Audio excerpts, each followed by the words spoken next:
NBR ভেঙে দুটি division হলো, এটার আসলে যৌক্তিকতা আপনার কাছে কি মনে হয়? উত্তম ট্যাক্স পলিসি করার জন্য এটা করা হয়েছে। আমাদের ট্যাক্স পলিসি কিন্তু আন্তর্জাতিক মানে খুবই অনুন্নত, অসম্ভব ডিস্টর্শনে ভরা, এবং তাতে হচ্ছে কি ফাঁকি যেমন হচ্ছে, হয়রানি হচ্ছে, হ্যাসেল হচ্ছে, ব্যবসায়ীদের মধ্যে আনইভেন কম্পিটিশন হচ্ছে। আপনারা চেষ্টা করেছেন নিশ্চয়ই, কিন্তু পারেননি কেন? বাধাটা কোথা থেকে ছিল?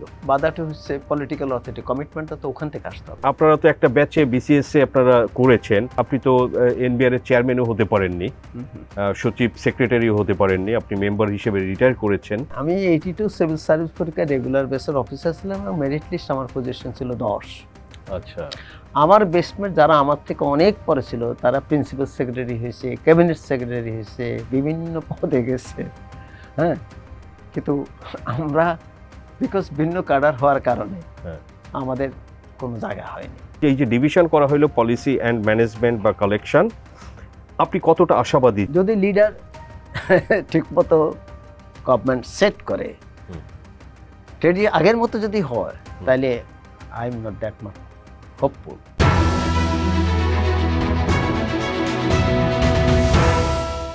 প্রিয় দর্শক, মিনরি বাংলাদেশ প্রেজেন্টস টিভিএস ইকোনমিতে আপনাদের সবাইকে স্বাগতম। আমি সাজ্জাদুর রহমান আছি আজকে আলোচনায়। দর্শক, আমাদের সঙ্গে গেস্ট হিসেবে আছেন মোহাম্মদ ফরিদ উদ্দিন, জাতীয় রাজস্ব বোর্ডের সাবেক মেম্বার এবং পলিসিতে দীর্ঘদিন কাজ করেছেন। এবং আরেকটি পরিচয় হচ্ছে যে অন্তর্বর্তীকালীন সরকার যে জাতীয় রাজস্ব বোর্ড যে সংস্কার কমিশন করেছেন, সেই কমিশনের একজন সদস্য হিসেবে দায়িত্ব পালন করছেন। সো আমরা ফরিদ উদ্দিন আহমেদকে পেয়েছি, সারা জীবন তিনি এনবিআরে কাজ করেছেন এবং পলিসিতে দীর্ঘ একটা সময় কাজ করেছেন। সো দর্শক, আমরা জানি যে বর্তমানে যেটা খুব আলোচিত বিষয়, যে আমাদের যে জাতীয় রাজস্ব বোর্ড সেটাকে একটি অধ্যাদেশের মাধ্যমে দুইটি ডিভিশন করা হয়েছে। একটা হচ্ছে আসলে যারা পলিসি নীতি করবে, আর একটি হচ্ছে যে যারা আসলে যে রেভিনিউ কালেকশন ব্যবস্থাপনা এটা করবে। সো এটা নিয়ে অনেক আলোচনা হচ্ছে এবং লেখালেখি হচ্ছে, এবং এর মধ্যে আমরা দেখেছি যে বর্তমানে যারা এনবিআর এর যারা এমপ্লয়িজ অ্যান্ড অফিসার্স আছেন, তারা কিন্তু এটার প্রোটেস্ট করছেন, তাদের মধ্যে বেশ কিছু শঙ্কাও কাজ করছে। সো দর্শক, আমরা পেয়েছি মিস্টার ফরিদ উদ্দিনকে, যার দীর্ঘ অভিজ্ঞতা আছে এনবিআর এ কাজ করার, বাজেটিং থেকে শুরু করে policy making, rules making. So আমরা মিস্টার ফরিদ থেকে শুনবো এবং আপনাদের সঙ্গে শেয়ার করব। সো ফরিদ ভাই, আপনাকে স্বাগতম টিভিএসে। ধন্যবাদ, আপনি আমাদেরকে সময় দিতে পেরেছেন এই কারণে। তো শুরুই করি, আপনি যখন এই রিফর্ম কমিশনেরও মেম্বার, সো এই যে ডিভিশনটা হলো, এনবিআর ভেঙে দুটি ডিভিশন হলো, পলিসি এবং ম্যানেজমেন্ট বা রেভিনিউ কালেকশন, তো এটার আসলে যৌক্তিকতা আপনার কাছে কি মনে হয়? ধন্যবাদ। যৌক্তিকতাটা হচ্ছে এই যে আমি আপনাকে বলি, ইতিহাসটা বলি শুরু। 1993 সালে আইএমএফ প্রথম বলেছিল, এনবিআরকে বলেছিল যে তোমরা তোমাদের পলিসি তোমাদের এনবিআর থেকে সরাই নিয়ে যাও, এনপিআর একটা এনফোর্সমেন্ট অর্গানাইজেশন করো। তাহলে হবে কি, তোমরা রেভিনিউ রিয়েলাইজেশনের দিকে এবং ইমপ্লিমেন্টেশনের দিকে সময় দিতে পারবা, তাতে ট্যাক্সপেয়ারদের সার্ভিসের মান বাড়বে, রেভিনিউ বাড়বে, এবং পলিসি এখান থেকে সরলে যে আপসকামিতার অভিযোগ হতে শুরু করি, যে এখানে ধরনের পক্ষপাতিত্বের একটা বিষয় আছে, অস্বচ্ছতার বিষয় আছে, এটা থেকে মুক্তি পাবে। পলিসিতে আলাদা সময় কর্তৃপক্ষ থাকবে, আর এইদিকে পরবর্তী পরে 2007-08 বিশ্বব্যাংক একই প্রস্তাব করেছিল, এবং তখন আমি এনবিআর এর মেম্বার, মুজিব সাহেব এনবিআর এর চেয়ারম্যান। তখন ওই ক্যাটাগরি গভর্নমেন্টের আমলে তখন কিন্তু ওই আমরা এনবিআর থেকে পলিসি এবং এনফোর্সমেন্ট সেপারেট করে অর্ডারও জারি করা হয়েছিল। আচ্ছা, সেই অর্ডার কিন্তু এখনো ভ্যালিড আছে, বাতিল করা হয়নি। ওকে, বাতিল করা হয়নি। মোদির সাহেব চলে যাওয়ার পরে হঠাৎ করে গভর্নমেন্ট, পলিটিক্যাল গভর্নমেন্ট এসে এটা ব্যাকসিটে চলে গেছে, এটা শেলফে ফেলে দিয়েছে, বাতিলও করে নাই। বাতিলও করে নাই, এটা নেই। বাট 2009-এর বাজেট বক্তৃতায় ওই বিষয়টা আবার আনা হয়েছে যে পলিসি এবং এনফোর্সমেন্ট আলাদা হবে এবং পলিসি চলে যাবে ফাইন্যান্স ডিভিশনে। পার্লামেন্ট পাসও করেছে। এই রাষ্ট্রে কত কিছু হয়েছে। এখন এর এত বছর পরে, এতদিন পরে এটা নিয়ে পরে বিভিন্ন সেমিনারে, এখন যিনি বাংলাদেশ ব্যাংকের গভর্নর, উনি এক সেমিনার, আমিও সেখানে ছিলাম, উনি প্যানেলিস্ট 1 ছিলেন, আমি প্যানেলিস্ট 2। উনি এখানে উঠাইলেন যে policy should be separate from India. Mannan সাহেব তৎকালীন মন্ত্রী, তারপরে ডক্টর মাশিউর রহমান, ওনারা ছিলেন, সেখানে এটা আছে। আমি বললাম এই সিদ্ধান্ত তো অনেকে আগের আছে, ওনারা জানতেন, আমি বিষয়টা জানাইছি। হ্যাঁ। যাই হোক, এইভাবে আস্তে আস্তে পরবর্তী পর্যায়ে ব্যবসায়ীরা আস্তে আস্তে তুলেছে। প্রথমে ব্যবসায়ী সিভিল সোসাইটি কেউ তুলেন, এইভাবে আসছে আর কি। জি। এটা এখন সর্বশেষ আমরা যে রিফর্ম কমিটি অফিসিয়ালি এটাকে গভর্নমেন্টের কাছে রিপোর্ট করেছি, এবং আইএমএফেরও মনে একটা শর্ত ছিল যেটা করতে হবে। আইএমএফ অবশ্য ওখান থেকেই পাইছে। রাইট। এইভাবে আসার পরে এটা আমরা রিকমেন্ড করেছি এবং গভর্নমেন্টের অধ্যাদেশের মাধ্যমে এটা বাস্তবায়ন করছে। তো এতে কি সুবিধা হবে? সুবিধাটি হচ্ছে, এক নম্বর হচ্ছে যে বর্তমানে যে বাংলাদেশের যে ট্যাক্স পলিসি একই অর্গানাইজেশনে, যে এনফোর্সমেন্ট, ম্যানেজমেন্ট এবং পলিসি একজনেই করে, তাতে যেটা হচ্ছে কি এনবিআর, আপনি খেয়াল করতে পারেন, ওরা পলিসি শুরু করে নভেম্বর থেকে, জুনে বাজেট হয়, জুনে 30 তারিখে পাস হয়, পাশের পরে আবারও 3 মাস পর্যন্ত এটার ঘষা মাজা পরিবর্তনই চলতে থাকে। তার মানে প্রায় পুরো বছরই কিন্তু ওই সিনিয়র ম্যানেজমেন্ট ওই বাজেট পলিসি নিয়ে ব্যস্ত থাকে। আচ্ছা। তাহলে ইমপ্লিমেন্টেশন, ম্যানেজমেন্টে, ক্যাপাসিটি বিল্ডিংয়ে, কমপ্লায়েন্স কালচারে, ডিজিটালাইজেশন ওইদিকে কিন্তু কোনো মনোযোগ হচ্ছে না। কাজে এতে নিয়ম না, নিয়মটা হচ্ছে পলিসি শুড বি সেপারেট। দেন হচ্ছে যে পলিসি এবং এনফোর্সমেন্ট এক জায়গায় থাকাতে, যেই পলিসি আপনি ট্যাক্স স্টেক হোল্ডাররা যত ভালো প্রস্তাবই করুক, এনবিআরকে যেহেতু বিশাল একটা রেভিনিউ টার্গেট দেয়, ওরা যে ডিস্টরশনগুলি আছে ওগুলি যদি রেভিনিউ প্রোডাক্টিভ, অর্থাৎ ওখান থেকে যদি বেশি রেভিনিউ আসে, ওখান থেকে তারা সরে না। তাতে ওভার দি ইয়ার্স অনেক ডিস্টরশন আমাদের ট্যাক্স সিস্টেমে অলরেডি আছে, যেগুলি সেপারেট না করলে এই ডিস্টরশন থেকে এনবিআরকে বা দেশকে বের করা যাবে না। সেই জন্য এটা আলাদা করেছে, উত্তম ট্যাক্স পলিসি করার জন্য এটা করা হয়েছে। কিন্তু এই যে ধরেন যে করা হলো এখন অর্ডিন্যান্সের মাধ্যমে, কিন্তু আপনি যেটা বললেন যে এটা তো আগেই হয়েছে, এরকমের অর্ডারও হয়েছিল 2007-08-এ, তো তারপরে পার্লামেন্টও এটা অনুমোদন করছে। জি। সো তখন তো হয়নি, তো এবার কি এটা হবে, কতটা আপনি নিশ্চিত?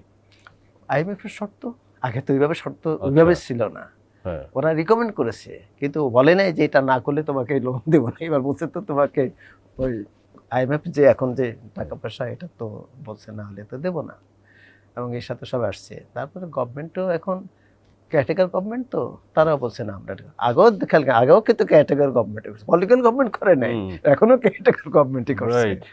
আপনার এই যে এনবিআর এর যারা এমপ্লয়িরা একটু এটা, এই যে ডিভিশনটার একটু বিপক্ষে, বা তারা কথা বলছে, তারা এই যে পেন ডাউন কর্মবিরতি করছে, তো আপনার তাদের একটা অন্যতম কনসার্ন হচ্ছে যে অ্যাডমিন ক্যাডার পলিসি ডিভিশনটা তাদের ক্যাপচারে চলে যেতে পারে। সো আপনি কাস্টমস ক্যাডারের লোক ছিলেন, ক্যারিয়ার, এবং সারা জীবন এনবিআরে কাটিয়েছেন।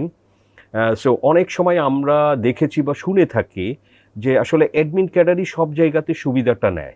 একই ব্যাচমেট বিসিএসে ঢোকে, কেউ কাস্টমস, কেউ ইনকাম ট্যাক্স, কেউ অ্যাডমিন, বাট সব সুযোগ সুবিধা অ্যাডমিন ক্যাডার পায়। তো যে কারণে হয়তো তাদের এই ভয়টার কি আপনি মনে করেন যে এটা আসলে তাদের কোনো যুক্তিযুক্ত কারণ আছে?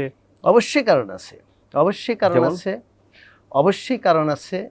যারা এখন এনবিআর এর উপরে কনসার্ন, যেটা সেটা হচ্ছে আমরা রিকমেন্ড করেছিলাম যে পলিসি হবে এবং এনফোর্সমেন্ট হবে, কিন্তু এটা নেতৃত্বে, মানে সুশীবিত নেতা নেতৃত্বে থাকবে।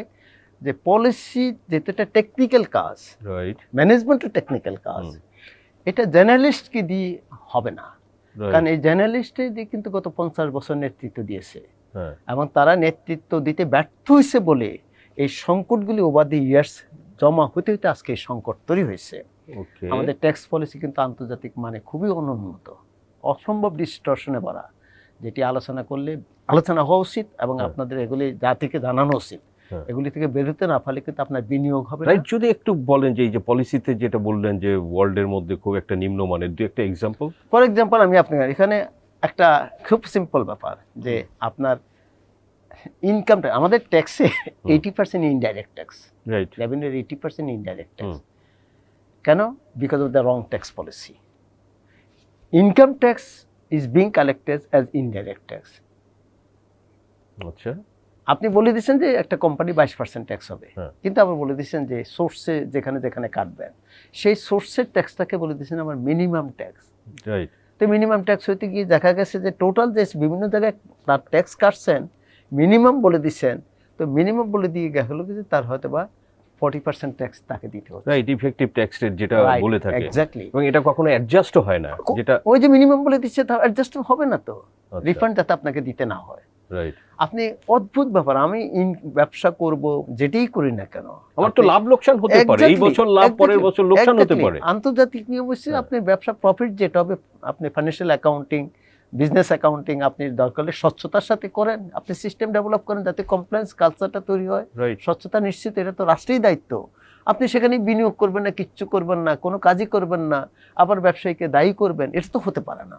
ওকে, এই রাষ্ট্রেরই ব্যর্থতা এখানে। কাজেই আমাদের সিস্টেমে একইভাবে ভ্যাট মাল্টিপল রেট, 14টা রেট।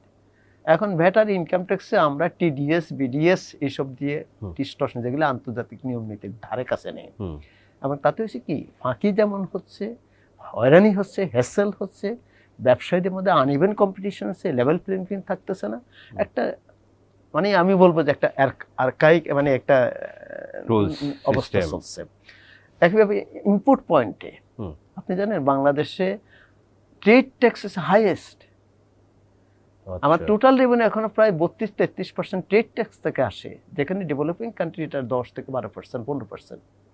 ওকে, তো ট্রেড ট্যাক্স দিতে তাহলে এই যে গ্লোবাল ট্রেড ট্যাক্সটা কোত্থেকে আসে? ইম্পোর্ট বেসিক্যালি, রাইট, আমদানি পর্যায়ে যে ট্যাক্স, এটাকে আমরা ট্রেড ট্যাক্স। এক্সপোর্টেরটাও এখানে ইনক্লুডেড হবে না? হ্যাঁ, এক্সপোর্টে তো ট্যাক্স নাই, ইম্পোর্টে সাধারণত ট্যাক্স থাকে। এবং এখানে ধরুন ডোমেস্টিক ভ্যাটের ট্যাক্স আপনি আমদানি পর্যায়ে আদায় করেন, ইনকাম ট্যাক্স আদায় করেন আমদানি পর্যায় থেকে। আপনি সেখানে যেখানে সেখানে আন্তর্জাতিক নিয়ম নীতির বাইরে গিয়ে সাপ্লিমেন্টারি ডিউটি বসাইছেন, আপনি সেখানে ফেরা টেরিফ, যেখানে ডব্লিউটিওর নিয়মের পরিপন্থী ফেরা টেরিফ বসাইছেন, এগুলো নিয়ে বিভিন্ন জন আপত্তি করছে শুধু রেভিনিউর জন্য। কারণ এখানে ডোমেস্টিক ফ্রন্টে আপনি আদায় করতে পারতেছেন না, তখন ওখানে পাঠাই দিচ্ছে। কি ধরনের যে আপনাদের আপনি ছিলেন অফিসারদের জন্য ওই ট্যাক্সটা আদায় করা সহজ, ইম্পোর্ট করছে অফিসিয়ালি ওইখান থেকে নিয়ে নিচ্ছে, হ্যাঁ, সোর্সে কেটে নিচ্ছে, এটা খুব ইজিলি ট্যাক্সেবল, কালেক্টেবল, সো এই কারণেই করে থাকে, তার পরিশ্রমটা করতে চায় না। কিন্তু না, তাতে কিন্তু যিনি ব্যবসা করেন তার ক্যাপিটালটা তো আটকে থাকলো, রাইট। উনি মালটা আনলেন, মালটা নিয়ে প্রোডাকশন তৈরি করবেন, আলটিমেটলি কনজিউমার কাছে পৌঁছাতে গেলে তার 3 মাস 6 মাস লাগবে। এই 6 মাস পরে না উনি ওই ট্যাক্সগুলি শিফট করলেন on to the consumer.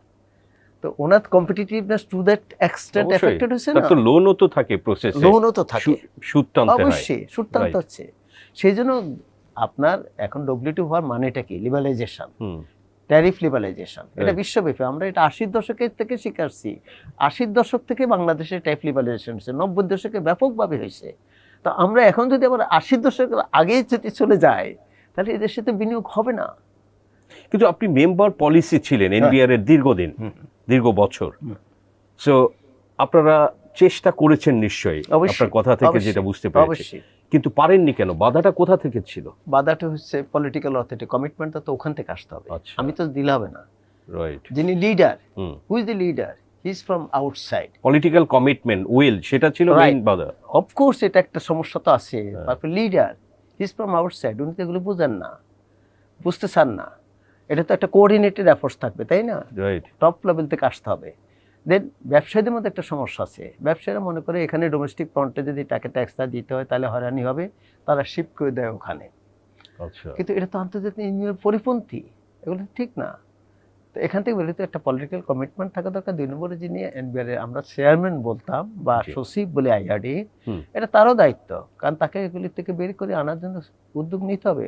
Minister যিনি থাকবেন তাকে এটা নিতে হবে, ক্যাবিনেটের সিদ্ধান্ত, পার্লামেন্টে এগুলি আলোচনা হতে হবে, সিভিল সোসাইটিতে আলোচনা হতে হবে। ডিমান্ডটা তো আপনাকে প্রাইভেট সেক্টর থেকে বিভিন্ন জায়গা থেকে আসতে হবে।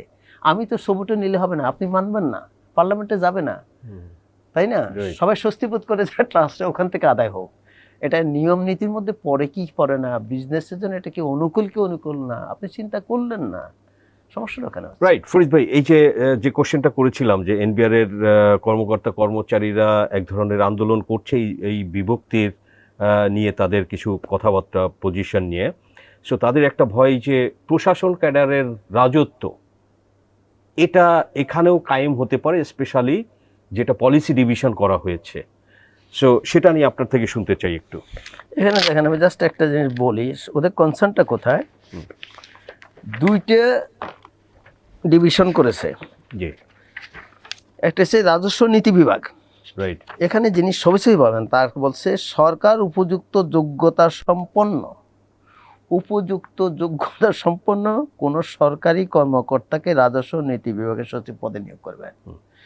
এটা মানেটা কি? এটা মানে উপযুক্ত, কি? হ্যাঁ, এটা ambiguous term, right. Leading nothing. আপনি কিভাবে, আমরা যে প্রস্তাব করেছিলাম সেখানে বলছে উপযুক্ত যোগ্যতা, রাজস্ব নীতি প্রণয়নে অভিজ্ঞতা আছে, রাজস্ব বিষয়ে জ্ঞান অভিজ্ঞতা আছে এবং সুনির্দিষ্ট নীতিমালার ভিত্তিতে যোগ্য ব্যক্তিকে নিয়োগ করতে হবে। সুনির্দিষ্ট নীতিমালা থাকতো। আপনি অস্ট্রেলিয়ান রেভিনিউ ডিপার্টমেন্টে গিয়ে দেখেন, there is an act of parliament. সেটাই তো হওয়া উচিত। এটা তো ধরেন যে অ্যাপয়েন্টমেন্টটা কে করবে, সার্কুলারটা কে করে? জনপ্রশাসন। তো জনপ্রশাসন সেখানে সব অ্যাডমিন সে যে উপযুক্ত যোগ্যতার সময় সে বলবো ওরে আমি মনে করছি ওই হবে, আগের মতই হলো। তাহলে এই যে আমি যে আমার ট্যাক্স পলিসিতে যে এত ডিস্টরশন, এটি আন্তর্জাতিক মানে উত্তম না অনুত্তম, এবং এটাকে আমি উত্তম পর্যায়ে নিয়ে যেতে চাই বিনিয়োগের স্বার্থে, কমপ্লায়েন্সের স্বার্থে। তো এটা তো ওই ভদ্রলোক আসে বুঝবেন না, এই টেকনিক্যাল নলেজ না। আমার 35-40 বছরের অভিজ্ঞতা, আমার যে নলেজটা আছে ওনার তো সে নলেজ নাই। উনি তো এটা কোনো উদ্যোগও নেবেন না, উনি বাইরে থেকে যা শুনবেন সেটাই করবেন। উদ্যোগ নিতে গেলে তো ডোমেন নলেজ লাগবে নাকি? সেটা তো নাই। তো উনি আসি এটা যদি সভাপতি হয় তাহলে তো ওই যে উদ্দেশ্যে আপনি সেপারেট করলেন পারপাসটা ফ্রাস্ট্রেটেড হবে না? অবশ্যই 100% হবে, এতে কোনো সন্দেহ। এটা হচ্ছে পলিসি। সেকেন্ড হচ্ছে রাজস্ব ব্যবস্থাপনা বিভাগে কি বলেছে, সেখানে বলেছে রাজস্ব আহরণ সংক্রান্ত কাজে অভিজ্ঞতা রহিয়াছে। খেয়াল করে দেখেন, এরূপ যোগ্য কোনো সরকারি কর্মচারীকে রাজস্ব ব্যবস্থাপনা বিভাগের সচিব পদে নিয়োগের অগ্রাধিকার প্রদান করবেন। রাজস্ব আহরণ বিষয়ে অভিজ্ঞতা রহিয়াছে। রাজস্ব আহরণ বিষয়ে অভিজ্ঞতা রহিয়াছে, সেটা কিভাবে ঠিক করবেন? এখানে আমরা বলেছিলাম যে এনবিআর এর অফিসারদের থেকে যারা সদস্য থাকবেন তাদের মধ্যে সবচেয়ে যোগ্যতম ব্যক্তি তিনি যদি ইয়াংগেস্ট হন, এটা আমার পার্সোনাল অপিনিয়ন, আমি তাই মনে করি। আমি কিন্তু কম্পিটেন্সে বিশ্বাস করি, কে সিনিয়র কে জুনিয়র আই ডোন্ট কেয়ার, কে কোন ক্যাডার, এগুলো হওয়া উচিত না। কারণ আমাদের সংবিধান হয়েছে কিন্তু আসলে আলটিমেটলি প্রোডাক্টিভিটি, সেটাই তো, তাই না? জনগণের স্বার্থ, রাষ্ট্রের স্বার্থ। কাজে যদি ইয়াংগেস্ট অফিসারই সবচেয়ে যোগ্য হয় লিডারশিপে, নলেজের দিক থেকে, ডাইনামিজমের দিকে, আপনি তাকে লিডার বানাতে হবে, নাহলে তো রাষ্ট্র আগাবে না, দেশ আগাবে না। লিডারের উপর কিন্তু সব প্রতিষ্ঠানের গুরুত্ব নির্ভর করে। লিডারের অযোগ্য হলে কিন্তু ইনস্টিটিউশন নিচে নামে, লিডার যোগ্য হলে আবার উপরের দিকে উঠে নিয়ে যায়। কাজে আমরা বলেছিলাম যে সবচেয়ে যোগ্য যিনি হবেন তাকে করা যাবে না। এখানে বলছেন রাজস্ব বিষয়ে অভিজ্ঞতা আছে, এবং দেখেন 5 জন অফিসার আছে, 5 জনের মধ্যে আপনার সাথে সম্পর্ক ভালো আছে, আপনাকে তো 5 জনের মধ্যে সবচেয়ে কম নলেজ আছে, আপনি হয়তো খুব একটা ভালো বোঝেন না, বাইরে কাল ঘোরাফেরা করেন, আপনাকে সম্পর্কের সচিব বানিয়ে দেবে, কি হবে? তো আপনাদের এই যে সুপারিশ, মানে এই ইন্টারিম সরকারই তো আপনাদের এই রিফর্ম কমিশনটা করেছে, আপনারা সুপারিশ দিয়েছেন, তো সেগুলো বাস্তবায়ন তো হলো না। সেটা তো আর আমার দায় না, সেটা তো রাষ্ট্রের ব্যাপার, যারা করছে তাদের ব্যাপার, তাই না? এটা তাদের করা উচিত ছিল, করে নাই, সেটা তাদের ব্যাপার। এটার উত্তর আমি তো খুব চাইতে পারি না। আচ্ছা, অ্যাডমিন ক্যাডার নিয়ে যেটা, ওই যে ধরেন এই যে যেটা বলা হয় যে তাদের এক ধরনের রাজত্ব থাকে, সো আপনারা তো একটা ব্যাচে বিসিএসএ আপনারা করেছেন, আপনাদের ব্যাচমেট তো অ্যাডমিন ক্যাডারে কেমন? আপনি তো এনবিআর এর চেয়ারম্যানও হতে পারেননি, সচিব সেক্রেটারিও হতে পারেননি, আপনি মেম্বার হিসেবে রিটায়ার করেছেন। সো আপনার অভিজ্ঞতা থেকে যদি একটু শেয়ার করেন, আমরা একটু জানতে চাই। আমি আপনাকে বলি, আমি 82 সিভিল সার্ভিস পরীক্ষা রেগুলার বেসের অফিসার ছিলাম, এবং মেরিট লিস্ট আমার পজিশন ছিল 10। আচ্ছা। আমার বেস্টমেট যারা আমার থেকে অনেক পরে ছিল তারা প্রিন্সিপাল সেক্রেটারি হয়েছে, ক্যাবিনেট সেক্রেটারি হয়েছে, বিভিন্ন পদে গেছে, হ্যাঁ। কিন্তু আমরা বিকজ ভিন্ন ক্যাডার হওয়ার কারণে আমাদের কোনো জায়গা হয়নি। আমার প্রশ্নটা সেখানে না, প্রশ্নটা হচ্ছে যদি তারা আমার চেয়ে কোনো বিষয়তে যোগ্যতা বেশি থাকতো, আমি কিন্তু আবারও বলি কে কোন ক্যাডার সেটা প্রশ্ন হচ্ছে যোগ্যতা, ডেলিভার করার, রাষ্ট্রকে হেল্প করার, ইনস্টিটিউশনকে এগিয়ে নেওয়ার লিডারশিপ কোয়ালিটি যদি কারো বেশি থাকে, তিনি যেই হোক আমি তাকে মনে করি সাপোর্ট করা উচিত, এবং আমাদের রাষ্ট্রের নীতিমালা ওইভাবেই থাকা উচিত। অথবা সংবিধানে সেভাবে আছে কিন্তু হচ্ছে না, চর্চাটা সেভাবে হচ্ছে না, তো সেইভাবে হওয়া উচিত। তো এখন আমি ভিন্ন ক্যাডার হওয়ার কারণে যদি আপনি শুধুমাত্র একটা ক্যাডারকেই সব জায়গায় বসাই দেন, এটি যদি রাষ্ট্রের সংস্কৃতি হয়ে থাকে, এখান থেকে যদি না সরেন, তাহলে যা হচ্ছে শুধু এনবিআর কোন ইনস্টিটিউশন বাংলাদেশের গত 50 বছরে আমরা খুব একটা আন্তর্জাতিক মানের নীতি করেছি। এখন তো বলতেছি আমাদের প্রত্যেকের ইনস্টিটিউশনে খুব একটা ভালো পারফরমেন্স কোনোটা এখানে পাবলিক সার্ভিস কমিশন হতে শুরু করি, আপনি যদি হেলথ হইতে শুরু করি, এডুকেশন, কোনো জায়গায় কি আমরা খুব ভালো কিছু করতে পেরেছি? পারি নাই। অনেক ক্ষেত্রে তো মান আরো নেমেছে, নেমেছে স্পেশালি এডুকেশন নিয়ে অনেকেই সেটা বলে থাকে। সবই নেমেছে। রাইট। আপনার এনবিআর এর কথা বলেন না কেন, আপনার ট্যাক্স সিস্টেমের মধ্যে এত ডিস্টরশন, আপনি টিডিএস মানে উৎসে কর কাটেন, 68টা আইটেমের উপর টিডিএস, সেটা আবার ট্রানজ্যাকশন প্রাইস ভ্যালুর উপরে। ট্রানজ্যাকশন ভ্যালু, ইনকাম ট্যাক্স তো হবে তো আপনার ইনকামের উপরে, ট্রানজ্যাকশন হবে তো ট্যাক্স হবে তো ভ্যাট আর ইনকাম আমদানি ট্যাক্স ট্রানজ্যাকশনের উপর হবে। কিন্তু ইনকাম ট্যাক্স যদি ট্রানজ্যাকশন হবে, ট্রানজ্যাকশন হয়ে বলবেন যে এটা আবার মিনিমাম ট্যাক্স যা দিবেন, সেই মিনিমাম ট্যাক্স কী করলেন, ওখানে রেটটা বাড়াই দিলেন যাতে এটার থেকে বেশি রেভিনিউ দিতে পারেন। আপনি এখন 70% এইভাবে ট্যাক্স আদায় করেন। তারপরে আপনি টার্ন ওভার ট্যাক্স, একটা কোম্পানির লাভ হতে পারে, লোকসান হতে পারে, উই ডোন্ট কেয়ার। আপনি বলছেন না আপনাকে টোটাল টার্ন ওভারের উপর এত % ট্যাক্স দিতে হবে, সেটা আবার আপনি ওই অ্যাকচুয়াল হিসাবের সাথে মিলাতে পারবেন না, ওটাই আপনার ফাইনাল ট্যাক্স। এটা করে দিলেন, তাই না? তো এগুলি তো নিয়ম না। আপনি রিফান্ড, একটা লোকের অ্যাকচুয়াল অ্যাকাউন্টিংয়ে রিফান্ড হয়, কিন্তু আপনি বললেন না যেহেতু আপনার এটা মিনিমাম ট্যাক্স, আপনি রিফান্ড পাবেন না। তাহলে ওই লোকটা হিসাবটা মিলাবে কি করে? এরকম একটা পরিবেশে কি দেশি বিদেশি কোনো ইনভেস্টরকে ইনভেস্টমেন্ট করতে আসবে? আমার তো মনে হয় না। এই যে বিডারা যে অনুষ্ঠানটা করলো, এই যে বিনিয়োগ মেলা, আই ডোন্ট আন্ডারস্ট্যান্ড এই বিষয়টাকে অ্যাড্রেস না করে মেলা করে কি হবে? আমি জানি না কতটা রেসপন্স আসছে, আই ডোন্ট নো, কিন্তু আমি তো নট দ্যাট মাচ কনফিডেন্ট এই সংকটের মধ্যে কি কেউ বিনিয়োগ করতে আসবে। আমরা তো বিদেশি ইনভেস্টরদেরকে এখানে ফেস করেছি যখন আমরা চাকরিতে ছিলাম। আই রিমেম্বার জাপানে অন্তত প্রায় 30 জন ইনভেস্টর আমার কাছে আসছিল। জাইকা আমাদেরকে একদিন ফোন করে বলছিল, আমি বললাম সবাইকে পাঠাই দেন। আমি সবাইকে একদিন অ্যাড্রেস করছি, ভ্যাট কাস্টমস ইনকাম ট্যাক্সের সব মেম্বারকে বসিয়ে তাদের অ্যাড্রেস করেছি। তাদের প্রবলেম তো এই বিষয়গুলি নিয়ে। তো একই প্রবলেম তো দেখছি ইন্ডিয়ান ইনভেস্টর, অন্য দেশে ইনভেস্টরদেরও আছে, সবার জন্যই থাকে, আমাদের ডোমেস্টিক ইনভেস্টরদেরও আছে, একই। কিন্তু এটা তো অ্যাড্রেস করতে হবে। কিন্তু সেটা তো আমরা তো দেখছি যে এই যে কামিং যে বাজেট অলরেডি ধরেন যে বিভিন্ন নিউজ পেপার মিডিয়া রিপোর্ট করছে, তো সেখানে আমরা একই ট্রেন্ডই দেখছি যে আপনি ধরেন যে মিনিমাম ট্যাক্সের পরিমাণটা বেড়ে যেতে পারে, টার্ন ওভার ট্যাক্সও একটু বেড়ে যেতে পারে। সো এই ধরনের বিষয় তো তাহলে আপনাকে বলি, আমি আপনাকে বলি, হ্যাঁ, আমার ধারণা যে খুব মৌলিক কোনো পরিবর্তন হবে না। কেন হবে না জানেন? কারণ আপনার রেভিনিউ আসে এই ডিস্টরশন ট্যাক্স সিস্টেম থেকে, ডিস্টরশনের ট্যাক্স সিস্টেম থেকে, যেটি আন্তর্জাতিক মানে প্রিন্সিপাল ট্যাক্সেশনের সাথে সঙ্গতিপূর্ণ না। এইরকম টিডিএস মিনিমাম ট্যাক্স, এখান থেকে বিডিএস ভ্যাটের নিয়ম যে আপনি যখন বিল দিবেন তখন কেটে রাখে, এটাও কিন্তু আন্তর্জাতিক নিয়মের পরিপন্থী। ইনকাম ট্যাক্সের 70% ট্যাক্স আসে এখান থেকে, আর ভ্যাটে আসে 40%, আর বড় বড় কয়েকটা কোম্পানিতে আরও 40%। আলটিমেটলি এইভাবে 80-90% এনবিআর রেভিনিউ আসছে। এই ডিস্টরশন হাত দিতে গেলে ওদের ভয় যে আমার তো রেভিনিউ কমে যাবে। সো রেভিনিউর জন্য এখানে কেউ হাত দিতে চাচ্ছে না। কিন্তু গ্র্যাজুয়ালি তো আমাদের চেঞ্জ করতে হবে, আমরা ডেভেলপিং হতে গেলে সমাধান আমরা বলেছি আপনাকে রিফর্মও যেতে হবে, এবং রিফর্মটা আপনাকে ডিজাইন করে এই ট্যাক্স সিস্টেম আপনাকে 3 থেকে 4 বছরের মধ্যে অ্যাডজাস্ট করে ফেলতে হবে। একদিকে রিফর্ম চলবে, অন্যদিকে ওই রিফর্ম ট্যাক্স পলিসিটাকে কারেকশন করতে হবে। সেটা 3-4 বছর, এবং এর জন্য একটু strong leader, political strong support লাগবে, এটা ছাড়া হবে না। রাইট, স্ট্রং পলিটিক্যাল কমিটমেন্ট ছাড়া আসলে এগুলো মেজর কোনো কাজ হবে না। আমার রেভিনিউ ইমপ্যাক্ট না হয়, কিন্তু আমার বিনিয়োগ যেন বেনিফিটেড হয়। টেম্পোরারিলি যদি একটু রেভিনিউ কমও আসে, লং টার্মে তো এটা আসবে না। বেশি হবে। আমরা ওইভাবে ডিজাইন কোনো আশা কোনো কারণ নাই, কম আশা কোনো কারণ না, বাড়বে, সেইভাবে করা সম্ভব। কিন্তু তার জন্য তো অবশ্যই একটা কমিটমেন্ট বসতে হবে। তো এটা কেউ আসলে ঝুঁকি নিতে চায় না। ফরিদ ভাই, আমাদের দেশে বলা হয় যে ট্যাক্স জিডিপি রেশিও খুবই low, one of the lowest in the world. Even আমাদের প্রতিবেশী সব দেশ থেকে অনেক কম। সো এখন around 8% or less than 8%। Right. তো এটার আসলে কারণটা কি? এটা কারণ হচ্ছে, একটা হচ্ছে ট্যাক্স গ্যাপ, ইনফর্মাল ইকোনমি। অনেকের বাহানা বাংলাদেশের ইকোনমি 40% ইনফর্মাল ইকোনমি, আমি পার্সোনালি তাই মনে করি। ওকে।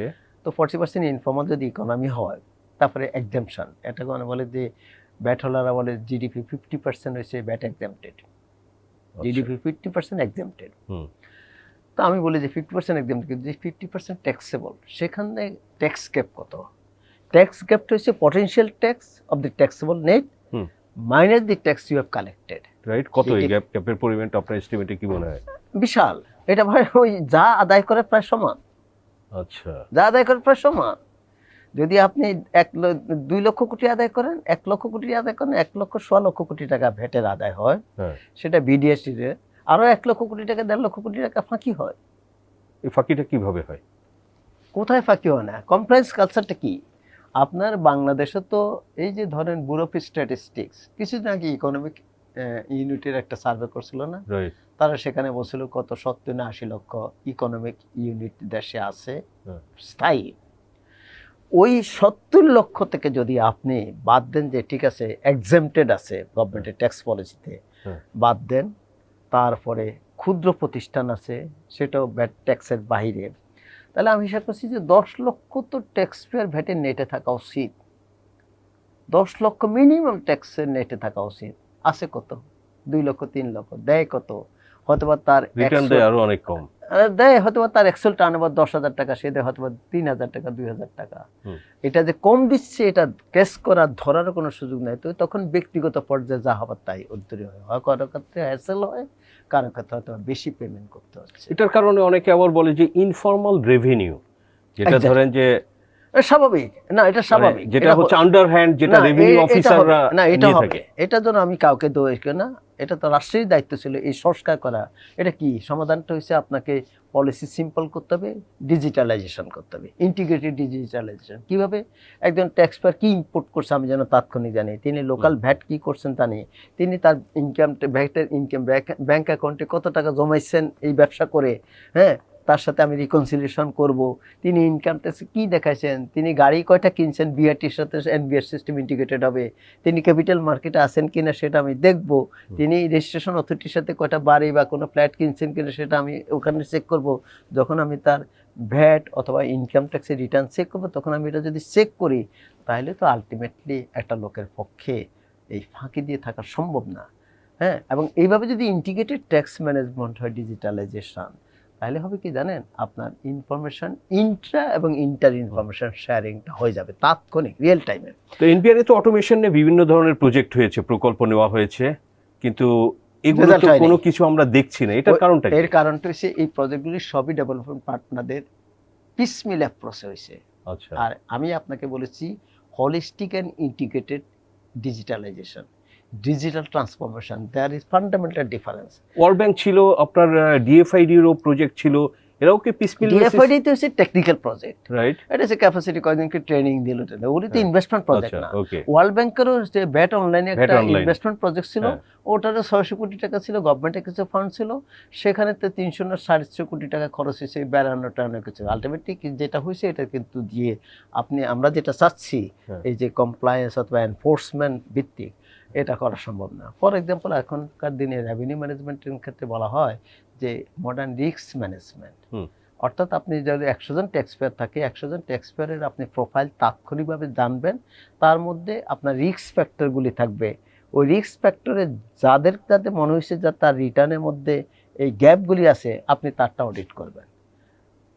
এটা কিন্তু সিস্টেম বলে দেবে যে এর এই গ্যাপগুলি আছে, করবে। কোনো ব্যক্তি সিলেক্ট করতেছে না, এখন করে ব্যক্তি, যে ওরে একটা আমি মনে হলো যে ওরে আমি ধরবো, ওরটা করতেছি, আরেকজনের সাথে আমার হয়তো ব্যক্তিগত সম্পর্ক আছে, আমি তাকে ছেড়ে দিচ্ছি। একদিকে বৈষম্য হচ্ছে, অন্যদিকে অ্যাকচুয়ালি ফাঁকি যে দিচ্ছে তাকে হচ্ছে না। কাজেই ব্যক্তির হাতে নয়, আপনি সিস্টেমের হাতে ছেড়ে দিতে হবে। এই সিস্টেমটা হতে হবে হলিস্টিক, এই সিস্টেমটা হবে ইন্টিগ্রেটেড। তাইলে হবে কি, আর যেই ডিজিটালাইজেশন প্রোগ্রামগুলি সে করছিল পিসমিল হলো, যে হয়তো বললো যে আমি ভ্যাট অনলাইন করব, কিন্তু ভ্যাট অনলাইনেরও পুরোপুরি কিছু হয় নাই। আপনি কিন্তু সব ভ্যাট অনলাইনে কথা ছিল যে প্রত্যেক ট্যাক্স পেয়ারের ব্যাংক অ্যাকাউন্ট এটার সাথে ইন্টিগ্রেটেড হবে, হয়নি। কথা ছিল প্রত্যেক ট্যাক্স পেয়ারের বিজনেস সিস্টেমটা এনবিএস সিস্টেমের সাথে ইন্টিগ্রেটেড হবে, সেটা এখন হয়নি। কাজে কিন্তু প্রজেক্টের টাকা শেষ হয়ে গেছে। কাজে এইভাবে তো হবে না, পিসমিল অ্যাপ্রোচ দিয়ে হবে না, আপনাকে ডিজিটাল ইন্টিগ্রেটেড অ্যাপ্রোচ আগাতে হবে। সেটা মিনিমাম 60 থেকে 5,000 কোটি টাকা বিনিয়োগ লাগবে। হুম। সেটি ওই ডেভেলপমেন্ট পার্টনাররা দেবেন। এটা বাংলাদেশ গভর্নমেন্টের করতে হবে, কারণ ডেভেলপমেন্ট পার্টনারদের থেকে টাকা নিলে হবে কি জানেন, কি? ওরা বিভিন্ন শর্ত তত্ত্ব দিয়ে দেয় তো, হ্যাঁ, ওই হ্যাঁ। শর্ততে আমার মনে হয় এতে প্রক্রিয়া ইনভেস্টমেন্ট হবে না। যেমন এনবিআর অলরেডি নাকি 1,000 কোটি টাকার একটা প্রকল্প বিশ্বব্যাংকের থেকে নিচ্ছে শোনা যায়। এটা মনে হয় আপনারা বা কে দেখছি একদিনকে অনুষ্ঠানও করেছেন এখানে, বা আমি রিয়াদে মনে হয় একদিন আলাপ করছি দেখছি। হ্যাঁ। কিন্তু আমি মনে করি এটাও মনে হয় একটা ভুল পদক্ষেপ আছে, এটাও খুব একটা ভালো রেজাল্ট। রাইট ফরিদ ভাই, আমরা আলোচনার শেষের দিকে এই যে এক্সেমশন বাদ দেওয়ার ব্যাপারে আপনার কিন্তু আইএমএফ এর একটা প্রেশার আছে, কন্ডিশনও আছে। সো এক্সেমশনটা যদি না থাকে, আমাদের ট্যাক্স রেভিনিউ ধরেন এখন 4.5 4 লাখ কোটি টাকার মতো, আমাদের টোটাল রেভিনিউটা কত দাঁড়াতে পারে? এক্সামশন নিয়ে আজকাল খুব বেশি কথা হয়, কিন্তু হুম। আমি খুব বেশি আশাবাদী না। এক্সামশন আমি সিরিয়াস কোনো ফ্যাক্টর মনে করি না। আমি ট্যাক্স আচ্ছা। গ্যাপ নিয়ে বেশি কনসার্ন। ট্যাক্স গ্যাপ, গ্যাপ, ওকে, এক্সামশন, পোটেনশিয়াল ল্যান্ড যেটা কালেক্ট হয়। রাইট, হ্যাঁ। ফাঁকি যেটাকে আপনি হ্যাঁ। বলি, ট্যাক্স ফাঁকিটা ফাঁকি। নিয়ে আলাপ করি, ঠিক আছে? হ্যাঁ। এখন এক্সপেন্ডিচার ইনকাম ট্যাক্সে বলে এই এক্সামশনটা কে দিচ্ছে? এখন আজকাল বলা হয় যে পার্লামেন্ট ভবিষ্যতে দেবে। তো সবসময় তো পার্লামেন্টই এগুলো অনুমোদন করে। প্রপোজাল তো বাজেটে পার্লামেন্টেই যায়, ক্যাবিনেটের মাধ্যমে পার্লামেন্টে যায়। হুম। তা ভবিষ্যতে তাই যাবে। তো হোয়াট ইজ দ্য ডিফারেন্স? না, অনেক সময় এসআরও দিয়ে তো এনবিআর আপনি করে দেয়। না, 100টার মধ্যে একটা দুইটা, আচ্ছা। 100টার মধ্যে 99টাকে তো এনবিআর করে না, 100টার মধ্যে 98টাই বাট পার্লামেন্টের এনবিআর এর তো হ্যাজ অথরিটি, আমরা এটা দেখেছি নো নো, যে চেয়ারম্যান যদি চায় আপনি একটা পার্টিকুলার ইন্ডাস্ট্রিরও একটা সুবিধা দিয়ে না দিবেন। না, সেটা ইন্ডাস্ট্রিকে দিতে পারে যদি তার প্রোটেকশন হয়, এটা হতেই হবে। হুম।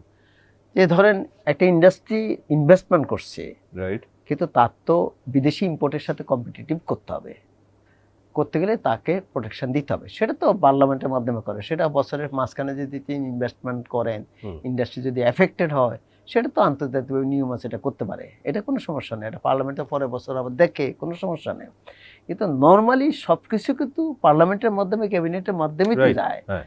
এটা তো জি, নতুন না। জি। কাজে আর এক্সাম্পশন যদি আপনি আপনি ট্যাক্স গ্যাপ নিয়ে যেটা বলছিলেন, হ্যাঁ, যে হ্যাঁ। এই যে গ্যাপ, এটা নিয়ে আপনি আসলে কনসার্ন। এই যে আমরা অনেক সময় দেখি যে যারা ইনকাম ট্যাক্স যেটা মানে 1/3 হুম। আমাদের টোটাল এনবিআর এর রেভিনিউ দেখলে, হুম, হুম, তো এটাই ডাইরেক্ট ট্যাক্স, এটা যেটা উল্টা হওয়ার কথা। হুম, হুম, হুম, তো অনেক সময় আমরা এটা শুনে থাকি যে যারা ট্যাক্স দিচ্ছে, স্পেশালি ধরেন যে স্যালারিড পারসন, হুম, হুম, ইনকাম ট্যাক্সের বড় একটা অংশ হচ্ছে এই যে স্যালারিড পারসন, রাইট, যারা আসলে একদম ফর্মাল সেক্টরে, রাইট, সেটা একটা বিজনেসম্যান তার পার্সোনাল ইনকাম থেকে সে দিচ্ছে, স্যালারিড পারসন দিচ্ছে। কিন্তু এখানে যে ধরেন যে এক্সপ্লোর করা ডিস্ট্রিক্ট উপজেলা লেভেলেও অনেকের শুনি যে একাধিক গাড়ি মেনটেন করে। হুম, হুম, হ্যাঁ, তো তাদের এরা আসলে ট্যাক্সের আওতায় না, হুম, হুম। এগুলো বলা হয়েছে নিউজ পত্রিকা রিপোর্টেও, হুম, এগুলো বিভিন্ন সময়, কিন্তু এগুলো হয় না কেন? এর জন্য দায়ী কারা? বাট ওই যে বললাম ডিজিটালাইজেশন, আমি যদি বিআরটির সাথে এনবিআর সিস্টেম ইন্টিগ্রেটেড থাকে, তাহলে গাড়িটা সেই উপজেলা লেভেলে হোক আর কোনো গ্রামের আচ্ছা, হোক, এই ইন্টিগ্রেশনে বাধা কোথায়? সবই তো রাষ্ট্রেরই অঙ্গ এগুলো। উদ্যোগটা তো নিতে হবে লিডারকে।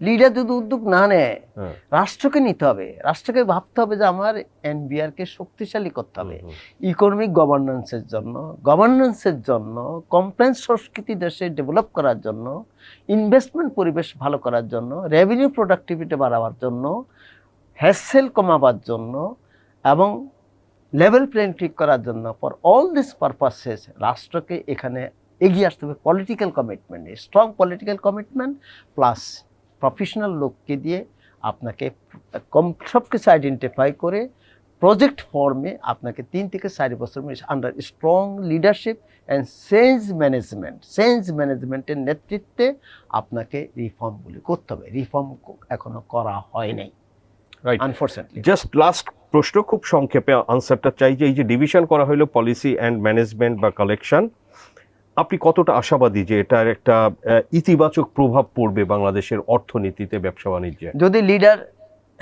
ঠিকমতো গভর্নমেন্ট সেট করে, হুম। যদি আগের মতো যদি হয়, তাহলে I am not that much hopeful. Leader যেভাবে বলেছি, যিনি ভিশনারি হতে হবে, ওই ডোমেন নলেজ থাকতে হবে, তার কমিটমেন্ট থাকতে হবে, সেন্স করার মানসিকতা থাকতে হবে। যে সংকটের মধ্যে আছে এই 2 department, I mean policy as well as management, এই সংকটগুলিকে আইডেন্টিফাই করে স্টেক হোল্ডারদের সাথে আলোচনা করে আমরা আইডেন্টিফাই করতেছি, দি রিফর্ম কমিটি জি। আমরা আইডেন্টিফাই করতেছি, করে এগুলি তারপরে ডিজিটাল ট্রান্সফরমেশনে যেতে হবে, ইনভেস্টমেন্টে যেতে হবে। যদি করা হয়, I am very much optimistic, তাতে রেজাল্ট আসবেই আসবেই। আর যদি না করা হয়, তাহলে যেখানে আছে ওখানে থাকবে এবং এই বিভাজন কোনো কিছুই দেবে না, বরং আমার আরও ডিটেরিয়েশন হওয়ার সম্ভাবনা আছে। এটা আমার assessment. Thank you sir. Mister Mohammad Fariduddin, আপনাকে অসংখ্য ধন্যবাদ টিভিএসে সময় দেওয়ার জন্য। Thank you. Thank you. দর্শক, আমরা আলোচনা করলাম এবং বিস্তারিতভাবে আপনাদের সঙ্গে শেয়ার করলাম। আমাদের আলোচনা ভালো লাগলে লাইক করবেন, শেয়ার করবেন। আপনাদের সবাইকে ধন্যবাদ।